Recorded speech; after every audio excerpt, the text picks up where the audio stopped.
వేసవి వేడిపై దాడి, చల్లటి రిఫ్రెషింగ్ స్టాప్ తో హాయి.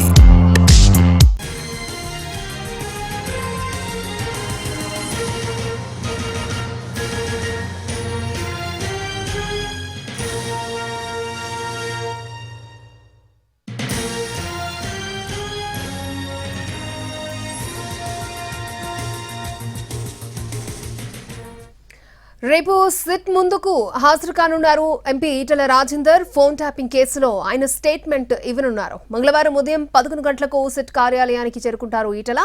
ఫోన్ ట్యాపింగ్ కేసులో మొదటి బాధితుడిని తానేనని ఆరోపిస్తున్నారు ఆయన. తన కుటుంబ సభ్యులతో పాటు గన్మెన్లు, కారు డ్రైవర్ల ఫోన్లను కూడా గత ప్రభుత్వం ట్యాపింగ్ చేసిందని చెప్తున్నారు. దీనికి గల ఆధారాలను సిట్కి సమర్పిస్తానని ఇటీవలే చెప్పారు ఈటెల రాజేందర్.